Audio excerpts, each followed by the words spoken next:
지금부터는 이재명 대표의 운명을 가르게 될 핵심 쟁점들 살펴보도록 하겠습니다. 이재명 대표 발언 총 3가지인데요. 먼저 김문기 처장을 몰랐다, 골프 치지 않았다. 이 발언에서는 유무죄가 갈렸습니다. 직접 듣고 오겠습니다. 시장 재직 때는 몰랐고요. 예. 그러니까 뭐 하위 직원이었으니까 그때 당시 아마 팀장 산하 직원이고 뭐 해외 출장도 같이 갔는데 어떻게 모를 수 있냐 그러지만 제가 뭐 그 실제로 하위 직원이라서 기억이 안 나고요. 네, 먼저 김문기 처장 관련한 발언들 짚어볼 텐데요. 일단 재판의 쟁점 발언 3가지입니다. 보여드리겠습니다. 네, 2심 판단 달라질까? 이재명 대표 쟁점 발언 3가지. 김문기 처장 몰랐다. 무죄 1심에서 났고요. 골프를 김문기 처장 등과 치지 않았다. 유죄로 봤습니다. 그리고 국토부로부터 협박을 당했다. 이 부분도 유죄로 선고가 돼서 1심에선 징역 1년에 집행유예 2년이 선고가 됐습니다. 지난 2015년 1월 당시에 성남시장이었던 이재명 대표, 성남시 공무원 9명과 성남도시개발공사 소속이었던 유동규, 김문기와 함께 9박 11일 일정으로 호주, 뉴질랜드 출장을 갔었죠. 이 함께 해외 출장을 가서 골프를 쳤던 김문기, 유동규 두 사람의 발언 들려드리겠습니다. 나 얼굴 너무 많이 타버렸어. 오늘 시장님하고 본부장님하고 골프까지 쳤다? 오늘 너무 재밌었고 좋은 시간이었어. 네, 저기 이제 정면으로 보이는 사람 걸어가지고 중간에 서 있는 사람이 이재명, 그 바로 앞에가 김문기 처장. 김문기 처장 바로 앞에 섰네요. 정재선한테 전화 와가지고 쉬러 가는 건데 좀 편한 사람 해가지고 골프도 치고 하려고 그러는데 딴 사람 데리고 가라 그러더라고요. 그래서 김문기로 결정된 거예요. 김문기 처장이 공을 너무 잘 쳐줬어요. 그러니까 이제 같이 막 공 찾고 이랬단 말이죠. 서로 웃고 뭐 이랬는데 몰랐다는 게 말이 됩니까? 자, 1심 재판부는 이재명 대표 측이 주장하는 기억이 없다 이러한 주장에 손을 들어줬습니다. 적어도 김문기를 몰랐다는 부분에 국한해서만큼은. 그런데 2심 재판부는 1심에서 무죄가 나온 김문기를 몰랐다는 부분에 대해서 검찰 측에 허위 발언을 특정해달라. 공소장 변경을 요청했습니다.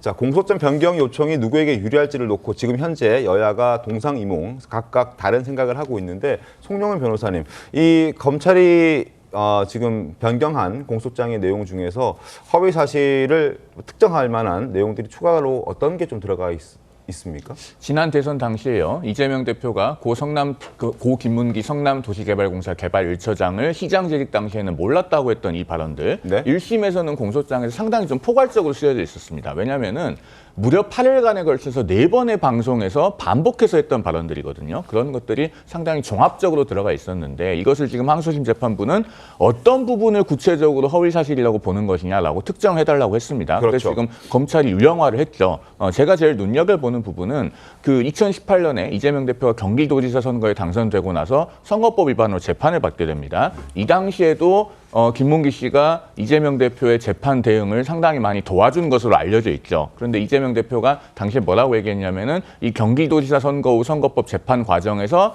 김문기 처장을 알게 됐다. 이렇게 얘기를 합니다. 그런데 이게 사실은 본인의 행위라는 측면에서 허위 사실로 볼 수 있단 말이에요. 왜냐하면 과거에도 대장동의 핵심 실무자였고 호주, 뉴질랜드 같이 출장도 다녀왔고 골프도 치고 여러 가지 이력들이 두 사람 사이에 쌓여 있습니다. 그럼에도 불구하고 2018년 경기도지사 선거 당선 후에 새로 재판을 받게 되면서 알게 됐다라고 하는 부분은 결국에는 자신의 행위를 허위로 공표한 것으로 볼 수 있단 말이에요. 이렇게 지금 검찰이 구체적으로 특정했기 때문에 이런 부분에 대해서 오늘 법원의 판단이 어떻게 나올 것이냐 상당히 관심이 가는 부분이라고 말씀드릴 수 있겠습니다. 네, 이 동상이몽 여야, 이 여당에서는 이번에도 피선거권 박탈형이 나올 거다 이렇게 예상을 하고 있고요. 야당에서는 무죄 100%를 확신한다 이렇게 얘기를 하면서 골프를 치지 않았다는 말을 한 사실이 없다 이렇게 주장하고 있습니다. 들어보겠습니다. 이미 1심에서 징역 1년에 집행유예 2년을 받았습니다. 이 정도 형량이면 항소심에서도 피선거권 박탈형이 예상됩니다.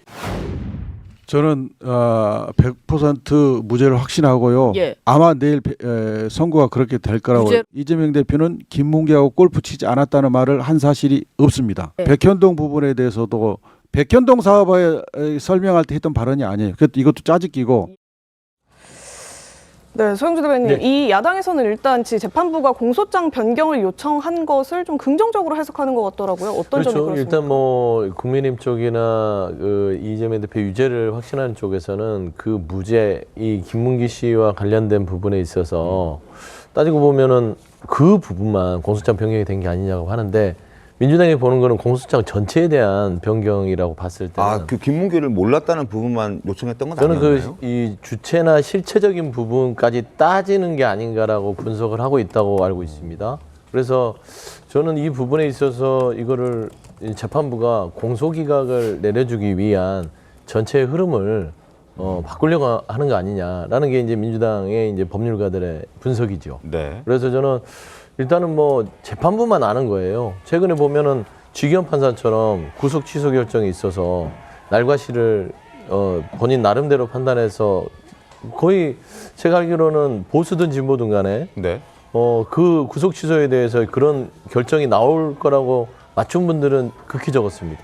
그렇기 때문에 저는 이재명 대표 2심 선고 결과 자체도 네. 우리가 여러 가지 상식선에서 추측을 할 수 있으나 공소장 변경 자체가 결국엔 그 무죄 부분을 유죄로 바꾸려고 하는 거 아니야라는 것은 우리의 상식 영역이고요.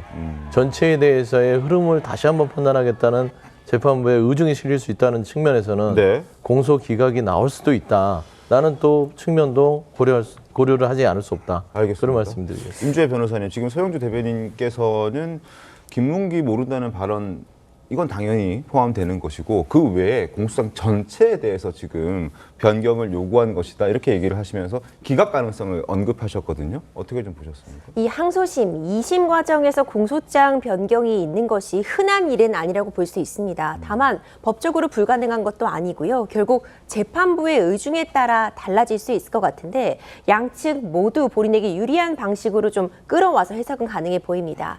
그러니까 1심에서 고 김문기 씨를 몰랐다. 이 발언에 대해서는 무죄가 나왔었거든요. 네. 그런데 공소장 변경을 통해서 이 고 김문기 씨를 몰랐다는 것을 이 공소 사실이 두 가지 갈래로 나눠졌습니다. 하나는 성남시장 재직 시절에 몰랐다라는 것으로 또 하나 분리가 되었고 또 다른 것은 나중에 이제 경기지사가 된 이후에야 재판에 대비하는 과정에서 알았다. 이걸로 두 가지로 쪼갰는데 이 두 가지로 쪼갠 것이 과연 1심에서 무죄가 나왔던 부분을 유죄로 하기 위해서 공소사실 변경을 요청한 것인지 아니면 무죄의 심증을 좀 더 강하게 하기 위해서 내지는 이것이 공소사실 자체가 문제 있다는 부분을 강조하기 위해서 공소장 변경을 한 것인지 양쪽 해석 모두 가능해 보이거든요. 법적으로는 두 가지 다 해석이 가능해 보이기 때문에 결국 오늘 최종적인 판단을 좀 들어봐야 될 것 같습니다. 어쨌든 백현동 쪽이랑 골프 쳤다는 부분에 대해서의 변경 요청은 아니었다는 말씀이신 그렇죠. 거잖아요. 알겠습니다. 그러게요. 양쪽에 그래서 이런 동상이몽이 나오는 것 같은데 말씀 주신 것처럼 송영훈 대변인께서 말씀 주신 것처럼 만약에 시장 재직 때나 지사 재직 때 알았다는 근거에 대한 증빙이 좀 더 확실시되고 재판부가 그것을 인정하게 된다면 무죄가 또 유죄로 뒤집힐 수도 있는 그런 요건으로 공소장 변경이 쓰일 수 있다. 이런 얘기도 지금 해주시는 것 같습니다. 여기에 더해서 또 하나 쟁점이 있죠. 골프 친 것처럼 사진을 조작했다. 이 발언은 지금 재판부가 유죄로 봤습니다. 이 발언만으로 놓고 봤을 때 골프를 치지 않았다라는 부정의 의미까지 내포하고 있는 걸로 볼 수 있어서 이게 허위 발언에 해당할 수 있다. 이게 지금 1심 재판부의 판단이었던 것 같거든요. 이 부분은 어떻습니까? 박민영 대변인님. 네, 결론적으로 1심 재판부에서는 어떤 인식의 영역, 그러니까 알았다 몰랐다는 영역과 사실의 영역, 그러니까 골프를 쳤는지 안 쳤는지 그리고 어떤 백현동 그 용도 변경의 어떤 구토부의 협박이 있었는지 없었는지 이 쟁점을 나눠서 보는 것 같거든요. 네. 그래서 인식의 영역에 있어서는 포괄적으로 무죄를 선고를 한 것이고 그다음에 사실의 영역에 있어서는 굉장히 사실관계가 명징하기 때문에 유죄를 내렸다라고 볼 수 있을 것 같아요. 네. 그중에서 어떤 인식의 영역에 대해서 조금 더 포괄적인 부분들을 더 세밀하게 쪼개서 살펴보겠다라고 했다라는 것은 원래 무죄였던 것을 유죄로 바꾸기 위한 목적이었다라고 저희는 보고 있고요. 그렇기 때문에 원래 두 가지의 그런 유죄가 됐던 그런 사실관계들에 대해서는 변화가 없을 것으로 보고 네. 오히려 종래 무죄였던 것들까지 사실관계가 바뀔 수가 있다라고 저희는 보고 있습니다. 그렇기 때문에 1심 재판부에서 2년 2개월 동안 더 이렇게 엄밀하게 심리를 했던 이런 내용들이 바뀔 가능성은 거의 없다라고 보고요. 이게 감형이라도 되려면 뭔가 사과하고 반성하는 그런 모습이라도 보여줘야 되는데 전혀 그런 모습들이 보이지 않고 있지 않습니까? 그렇기 때문에 두 단계나 감형돼서 무죄로 바뀔 가능성은 거의 없어 보인다라고 저희는 보고 있습니다. 그럼 그중에서 하나 발언으로 됐던 유죄 발언, 송 변호사님. 지금 이 골프 친 것처럼 조작했다는 1심에서 유죄가 났는데 있는데 그 부분에 대해서는 그대로 이제 유지될 것 같다라고 보여지는 건가요? 예, 저는 유죄가 유지될 가능성이 대단히 높다고 봅니다. 왜냐하면은 그 발언이 어떤 내용이냐면은 국민의힘에서 마치 제가 골프를 친 것처럼 사진을 조작했더군요, 아닙니까? 실제로 골프를 쳤죠. 이재명 대표와 고 김문기 처장과 유동규 씨는 당시 뉴질랜드 출장 중에 이 세 명만 빠져나와서 골프를 칩니다. 그리고 국민의힘에서 저 부분만 사진을 강조해서 클로즈업을 해서 보여드렸던 이유가 그 모자에 보면 볼 마커가 붙어 있었어요. 볼 마커가 뭐냐면 골프 칠 때 골프공을 내 거라고 표시하는 거 아닙니까? 그게 모자에 붙어 있었기 때문에 그걸 잘 보여드리려고 확대해서 보여드린 겁니다. 그런데 이재명 대표가 방송에 나와서 마치 제가 골프를 친 것처럼 사진을 조작했더군요 라고 얘기하는 것은 일반적인 평균적인 유권자가 듣기에는 나는 고 김문기 처장과 골프를 친 적이 없다라고 들리는 겁니다. 그렇기 때문에 본인의 행위에 대한 허위사실 공표에 해당하는 것이고 1심 재판부가 그렇게 판단하는 것이죠. 여기에 대해서 사실 항소심 재판부가 판단을 달리할 만한 요소는 지금까지 발견되지 않았다 이렇게 보입니다. 네, 강 대변인님. 근데 이제 앞서서 좀 혼란이 있는 것 같습니다. 그러니까 그 재판부가 그리고 검찰이 공소장을 변경하는 과정에서 김문기 씨 발언만 지금 공소장을 변경했다고 하는데 제가 그 이재명 측 변호인에게 듣기로는 이 백현동 부분도 바꿨습니다. 다만 그 재판부가 그러니까 이재명 대표 측에서 요구를 한 거죠. 허위 사실을 발언을 했다고 하면 100%가 허위 사실은 아니잖아요. 그렇게 되면 그 안에서의 허위 사실을 제대로 특정을 해봐라. 그래서 이 부분에 있어서 재판부가 검찰에게 특정을 하라고 합니다. 서너 번을 말합니다. 그래가지고 그 검찰이 거기에 대해서 특정을 합니다. 김문기 씨 관련해가지고 특정을 하지만 백현동 부분 가지고는 제가 봤을 때 1심과 거의 차이점이 없는 걸로 들었거든요. 그러니까 이걸 제가 법률가가 아니기 때문에 이걸 전체적으로 공소장을 변경했느냐는 뭐 법률가들께서 잘 아시겠지만 이런 부분이 있었다는 것이고 또 우리가 이제 이 백현동과 관련해가지고는 사실 이 100개, 그러니까 이재명 대표가 국토부의 협박을 받았냐라는 걸 말하는 설명하는 과정은 이 혁신도시법에서 자치단체장이 이것을 허가를 하지 않으면 직무유기다. 이것을 협박으로 느꼈다라는 것을 설명하는 과정에서 많은 논거들이 나옵니다. 그러니까 100개의 단어가 있었을 때 그중에 1개의 단어가 허위사실이 아닌 건 맞습니다. 허위사실인 건 맞은 것 같아요. 하지만 그런다고 해서 이 전체가 허위사실이 되느냐는 대법원 판례에서도 아니라는 판례가 있기 때문에 이재명 대표 측에서는 이 부분을 이번에 법리적으로 주장을 하고 있는 상황입니다. 알겠습니다. 어제 저도 1심 판결문을 꼼꼼히 다시 한번 살펴봤는데 1심 재판부는 그렇게 설명을 했습니다. 이재명 대표가 지금 강성필 부대변인님 말씀처럼 뭐 하나의 허위는 있을 수 있지만 전부 다가 허위가 아니지 않느냐 이런 주장을 해 주시는데 재판부는 서론, 본론, 결론 세 차례 이상 이재명 대표가 설명할 기회가 있었는데 그 기회 다 같은 취지, 협박을 당했다라는 취지로 설명했기 때문에 그 부분에 대해서는 크게 문제 제기를 1심 재판부는 적어도 하지 않았던 것 요렇게 저희가 확인을 했는데 그 부분 이제 오늘 2심 재판부에서 어떻게 판단할지 그리고 지금 저희가 지금부터 관련된 내용들 백현동과 관련된 내용들을 자세하게 짚으면서 한 번 더 정리를 해보죠. 자, 정작 지금 뭐 김문기 몰랐다라는 그 부분에 대해서 지금 뭐 갑론을박 말들이 참 많지만 정작 중요한 것은 바로 그겁니다. 지금 영상 보여드리는 바로 저곳 옹벽 아파트, 백현동 옹벽 아파트. 저 부분이 바로 이재명 대표의 이번 공직선거법 2심 재판에서 가장 중요하게 유무죄를 따져봐야 될 그런 부분인데 백현동 개발은 이 대표가 성남시장일 때 경기 성남시 분당구 백현동의 한 옛 한국식품연구원 부지에 이렇게 아파트 단지를 조성한 사업이었습니다. 자연 녹지를 4단계나 올려서 준주거 지역으로 확 올려준 것인데 바로 이게 이제 그 과정에서 문제가 발생을 했던 거죠. 네, 이 용도 변경 과정에서 이재명 대표 국토부의 협박 때문에 한 것이다. 이런 취지로 얘기를 해서 허위 발언 논란이 있었는데요. 설명드리겠습니다. 검찰에서는 국토부의 협박을 당했다고 볼 수 없다. 이재명 대표 측은 검찰이 발언을 임의로 재배치해서 발언의 고의 자체가 없었다. 이렇게 반박을 하고 있습니다. 그러니까 이재명 대표가 국정감사장에 경기지사 시절에 나와서 백현동 부지 이 용도 변경은 국토부의 협박 때문이었다. 이런 발언을 했는데 검찰은 당시 그런 협박이 없었다고 하는 것이고 이재명 대표 측은 고의가 없었다 이렇게 해명을 하고 있는 겁니다. 그러나 1심 재판부 당시 이 결정, 용도 변경의 결정은 국토부의 협박이 있었던 것이 아니라 성남시가 스스로 판단한 것 이런 판결을 내렸습니다. 당시 국토부 장관 등 국토부 관계자들도 전혀 협박은 있지 않았다 이런 입장을 내놓은 바가 있는데요. 들려드리겠습니다. 여러 차례에 걸쳐서 국토부가 그 매각을 위한 그 용도 변경 협조 요청을 했는데 그 지역마다 상황이 다르기 때문에 용도 변경을 통해서 매각이 순조롭게 이루어지게 해달라는 취지로 부탁을 했던 걸로 그 기억이 납니다. 국토부가 강제하는 것이 아니고 성남시가 재량권을 가지고 판단을 해서 하라는 의미였죠. 네, 그렇습니다. 다시 묻겠습니다. 국토교통부는 이 문제와 관련해서 직무유기로 문제 삼겠다고 협박했습니까? 그런 사실 없습니다. 지금 들으신 것처럼 당시 국토부 인사들 역시 부탁을 받았고 재량권을 준 거다라고 말을 했습니다. 그리고 2심에서 이재명 대표 측이 신청한 증인들마저도 이렇게 얘기를 합니다. 자, 성남시 정책기획과장이 증인으로 출석을 했는데 전 정책기획과장 국토부 협박이 있었느냐? 없었습니다. 라고 얘기를 했고 그리고 또 다른 전 한국식품연구원 청사 이전 단장 뭐 청사 이전 단장이었으니까 너무나 그 내용들을 잘 알고 있지 않았겠습니까?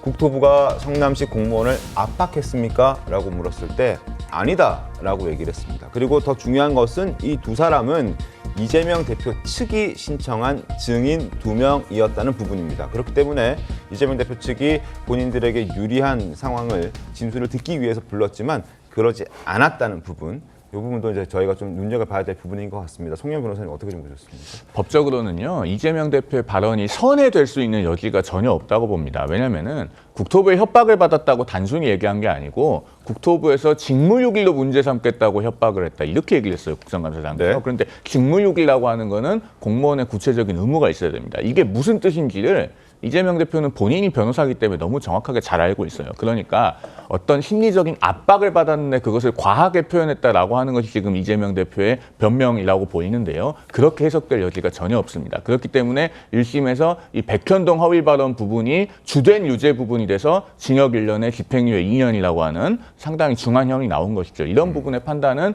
지금 항소심에서 바뀔 여지가 없어 보입니다. 항소심에서도 2명의 공무원이 추가로 증언을 했는데 역시나 이재명 대표에게 불리한 증언을 했고 이 과정들은 사실 1심에서도 마찬가지였습니다. 특히 성남시의 핵심적인 공무원에게 1심에서는 이재명 대표가 직접 질문을 한 적도 있어요. 그랬더니 그 공무원이 저는 시장님 말만 믿고 했습니다. 라는 식으로 답변을 해서 사실은 직접 질문한 효과가 오히려 역효과가 났던 그런 일마저 있었고요. 그래서 아마도 이 백현동 부분은 거의 뭐 판단이 뒤집힐 가능성이 없다. 이렇게 봅니다.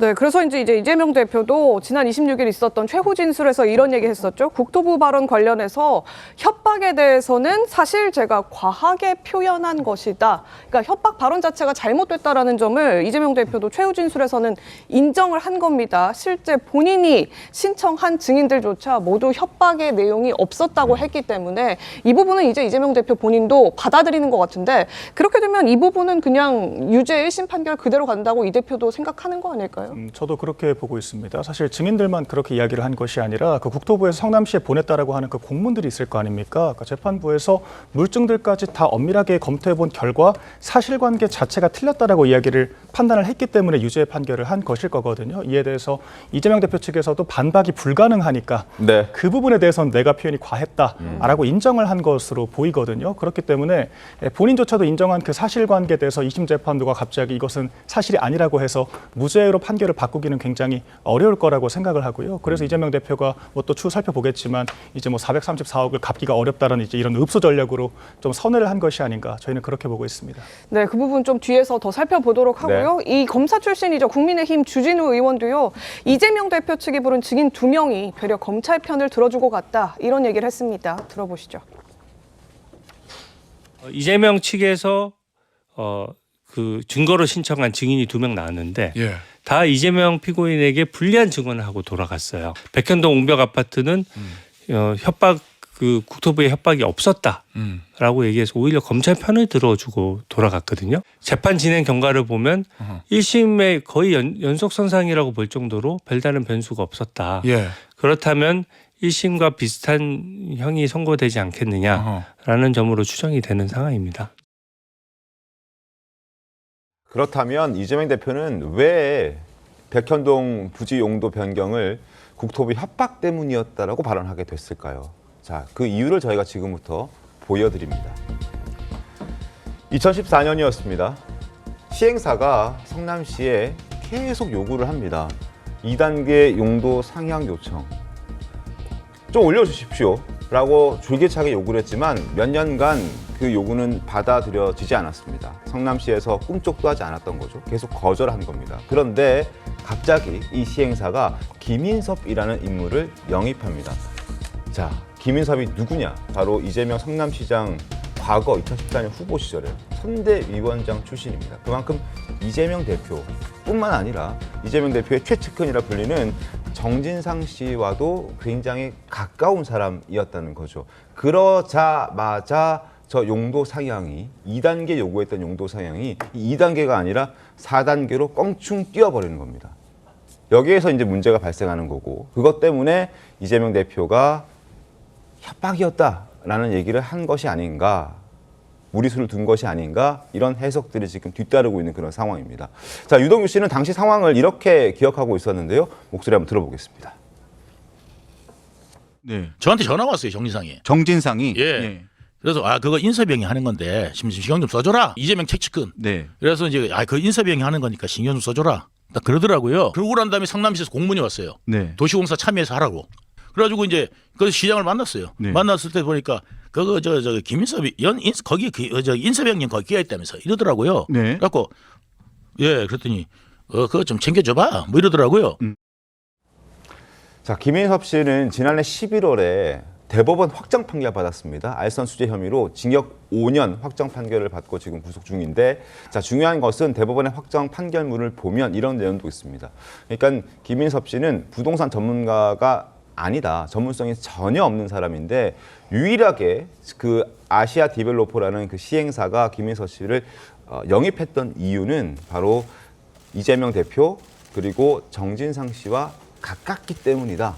그래서 영입했다라고 대법원 판결문에 적시가 되어 있습니다. 그리고 그때 국민의힘에서 논평을 냈는데 논평을 쓰신 분이 지금 이 자리에 나와 있습니다. 바로 송영훈 변호사인데, 자, 그때 논평 쓰셨죠? 그렇죠. 자, 지금 이 상황을 보고 어떤 생각 드십니까? 그러니까요. 지금 백현동 로비스트 김인섭 씨는 대법원에서 판결이 확정돼서 징역 5년으로 수감되어 있습니다. 네. 자, 국토부가 협박을 하면은 용도 변경이 되는 경우라면은 도대체 어떤 개발업자가 그 로비스트한테 한 70억 정도 되는 돈을 주겠습니까? 그러니까 사실은 김인섭 씨에 대한 유죄 판결문은 이재명 대표에 대한 유죄 판결문과 마찬가지다. 이렇게 말씀을 드릴 수가 있겠습니다. 특히나 그 법원 판결문에 보면 이 김인섭 씨가 이재명 대표와 얼마나 밀접한 관계를 오랫동안 유지해 왔는지가 자세히 나와 있습니다. 이재명 대표가 2006년에 성남시장 처음 출마할 때 그때부터 선거를 어떻게 도왔는지, 그리고 특히 2008년에 이재명 대표가 성남 중원에서 경선에 패배를 합니다. 네. 그러니까 김인섭 씨가 이재명 대표에게 당신은 인지도를 올리기 위해서 성남 분당에 출마를 해야 된다라고 해서 당시에 이재명 대표는 실제로 성남 분당갑에 출마를 해요. 네. 이런 인연들이 쭉 자세히 적혀 있고 그다음에 어떻게 성남시에 로비를 해서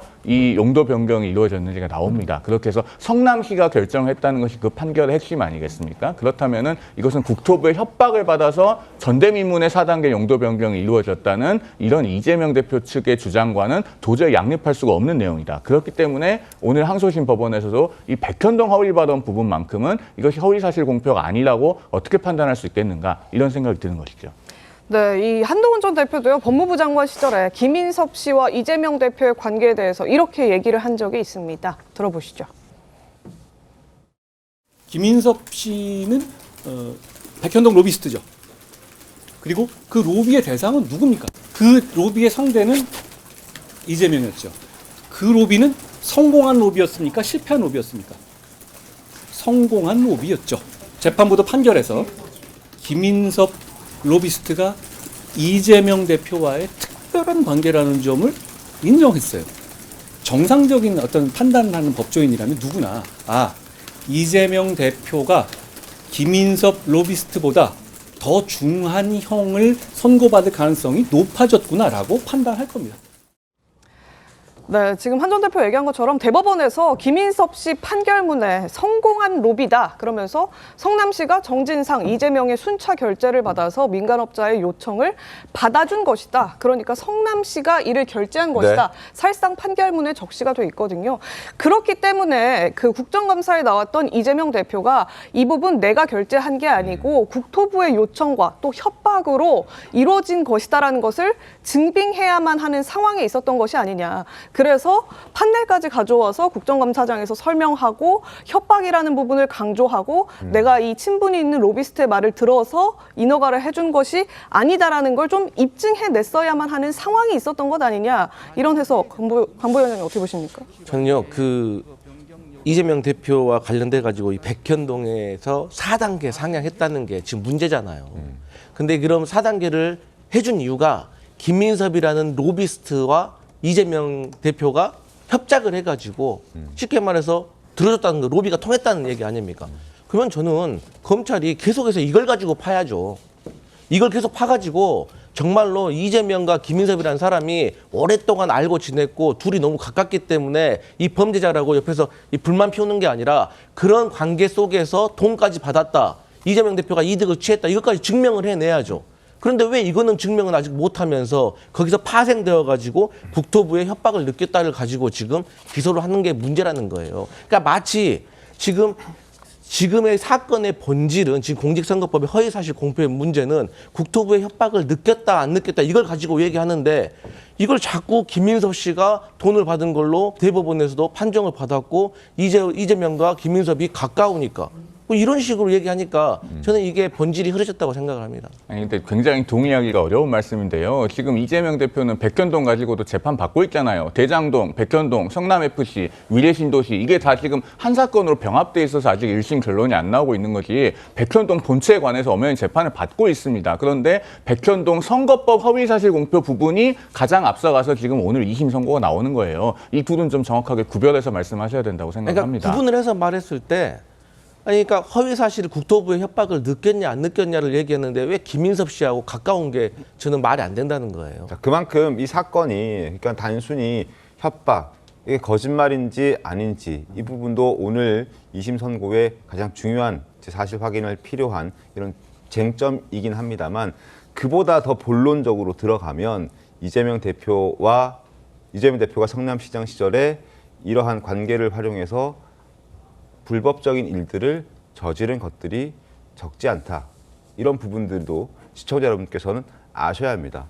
협박만 중요한 것이 아니라 이 대장동 그리고 백현동이란 이 사건이 얼마나 다른 건들이 더 많은지 그리고 실제로도 대장동이란 이름으로 병합돼서 그 본류의 재판은 진행되고 있다. 너무나 양이 많기 때문에 시간이 걸릴 뿐 이걸 하고 있지 않은 건 아니다라는 부분도 정확하게 말씀을 드리겠습니다. 말씀하세요. 그러니까 지금 전체적으로 아까 김인섭 씨부터 유동규 씨 발언부터 우리가 지금 계속해서 백현동에 대해서 이재명 대표가 확정적으로 김인섭 씨와 뭔가 편의를 봐줘서 이 식품연구원 백현동에 특혜를 줬다라고 확정되듯이 얘기하는 것인데 보면 지금 흐름 자체는 검찰에 대한 공소장의 얘기를 그대로 옮기는 거하고 똑같습니다. 아직 재판부에서 그 부분을 판단하고 있잖아요.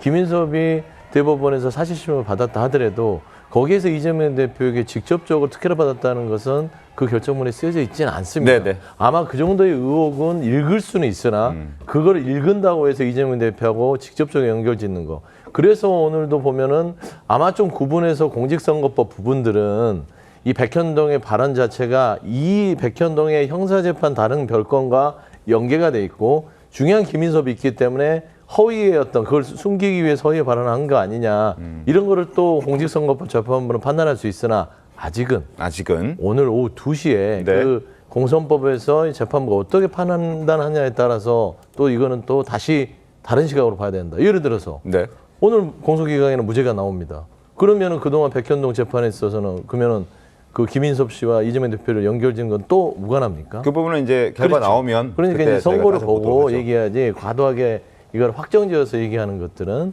시청자들이 오해를 부를 수 있다. 알겠습니다. 그런 말씀. 자, 또 하나의 쟁점이 있습니다. 바로 이 대표가 이 발언과 관련해서 이 발언을 한 장소가 또 논란이 되고 있습니다. 이재명 대표는 국정감사장에 나와서 이 발언을 했거든요. 목소리 한번 들어보겠습니다.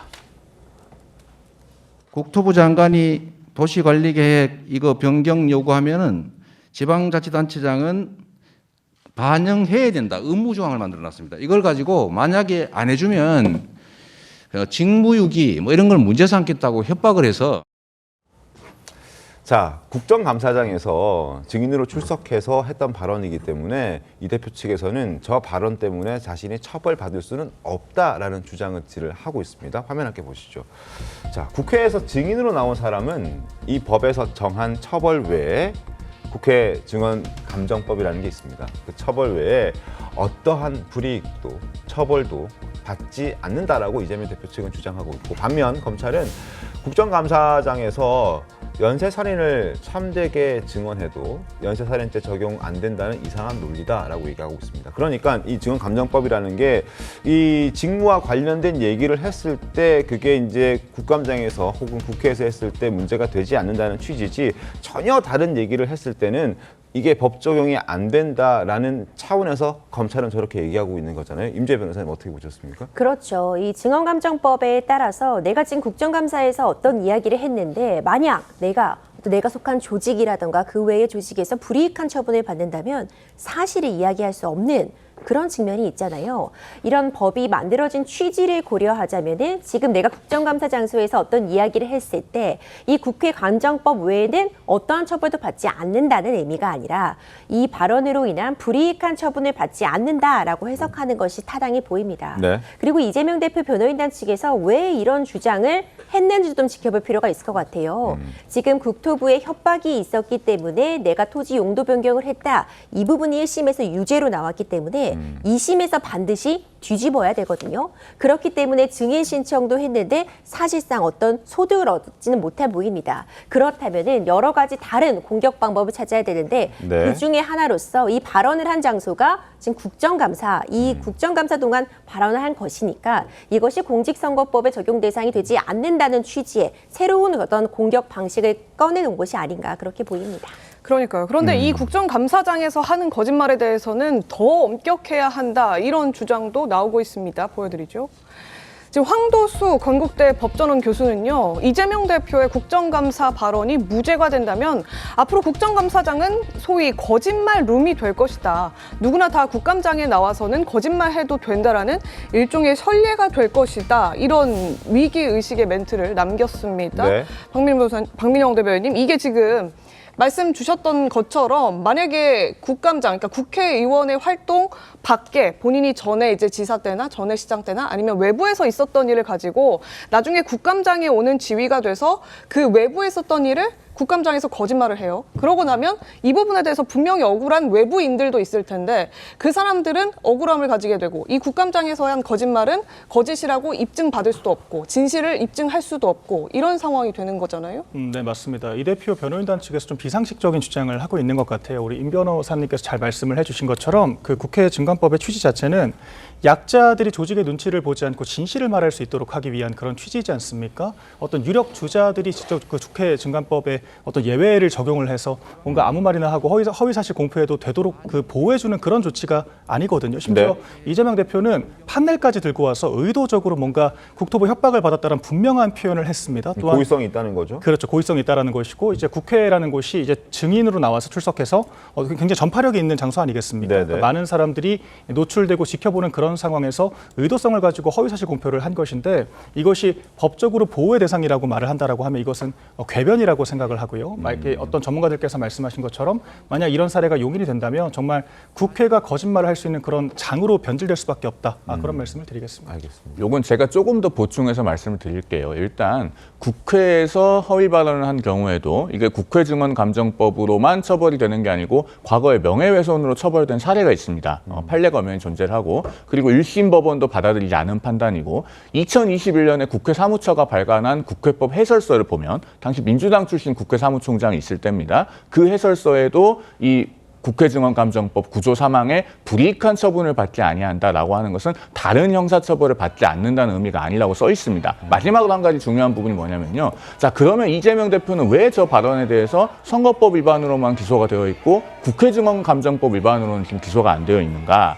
국회 국정감사장에서 위증했을 때는 그걸 처벌하려면은 고발이 필요합니다. 그 고발 주체는 본회의가 고발하거나 해당 위원회가 고발해야 되거든요. 그런데 2021년 당시나 지금이나 압도적인 다수당은 민주당입니다. 고발을 하겠습니까? 2018년 5월 대법원 전원합의체 판례에 의하면요. 저 국회증언감정법 위반으로 처벌을 하려면은 반드시 적법한 고발이 있어야 되고 그 고발권자의 고발이 없으면은 소추 자체를 못한다. 이게 대법원 판례입니다. 그래서 국회증언감정법을 지금 기소를 못하는 건데 이재명 대표의 변호인은 국회증언감정법으로만 처벌해야 된다고 주장하거든요. 결국 그건 어떤 결론에 이르게 되는 거냐? 국회 다수당 소속이거나 다수당이 비호하는 사람이라면 국정감사장에서 아무리 거짓말을 해도 다른 어떤 법으로도 처벌할 수 없고 국회증언감정법으로도 처벌할 수 없다. 이런 결론에 이르게 되는 겁니다. 그러니까 대단히 부당한 주장이고 우리 법원이 받아들일 수가 없는 것이죠. 강 대변인님 어떻습니까? 누구나 다 지금 국감장으로 와가지고 거짓말 해도 된다 이런 얘기 아니냐? 당연히 안 되죠. 얼마 전에도 김영현 전 국방부 장관 국회에서 김민석 의원 많은 민주당 의원들이 계엄합니까? 안 합니다. 어떻게 합니까? 그래 다 거짓말 했잖아요. 근데 지금 국회 간정법에 의해서 고발됐습니까? 이런 것도 다 해야 되는 겁니다. 그리고 말씀하셨던 것처럼 국회 나와서 거짓말하면 안 되죠. 그런데 이재명 대표는 어쨌든 본인이 국토부 협박을 느꼈다는 거 아닙니까? 그러니까 저는 사실 그래요. 이 감정에 대해서 느낌. 제가 성룡 변호사님 사실 1년에 저희 부모님보다 더 많이 봐요. 그런데 제가 잘 안다고 하면은 이거 애매하지 않습니까? 그러니까 이 사람의 감정에 대한 걸 가지고 거짓말을 어떻게 법적 잣대로 판단하는가가 사실 부당한 거고 어쨌든 이러한 것도 우리 송 변호사님이 말씀하신 것처럼 논쟁의 여지는 있습니다. 그래서 거기에 그 논쟁에 대해서 1심 재판부에서는 받아들이지 않았어요. 하지만 또 2심 재판부는 또 어떻게 생각할지 모르는 거거든요. 네. 그러니까 오늘 판단 지켜보면 될 것 같습니다. 알겠습니다. 자, 상황이 이러함에 불구하고 이재명 대표는 2심 선고에 대해 실체가 중요하다, 뒤집을 수 있다, 자신감을 드러내왔습니다. 지난달 이 대표의 발언 들어보겠습니다. 3월 달쯤에 선고하겠죠? 3월쯤에. 근데 뭐 사실은 매우 빨리 진행되고 있는 거고요. 모든 사람이 1심에서 이렇게 될 거라고 상상을 하지 않았어요. 우리나라 사법시도 그래 엉터리 아닙니다. 그래서 3재판이라고 하는 것이고요. 합리적으로 상식에 따른 결론이 납니다. 1심 때와 같은 징역 2년을 구형했습니다. 좀 어떻게 생각하십니까? 구형이 중요한 게 아니라 실체가 중요합니다. 사법부가 현명하게 그리고 정의롭게 실체적 진실에 입각해서 잘 판단하실 걸로 생각합니다.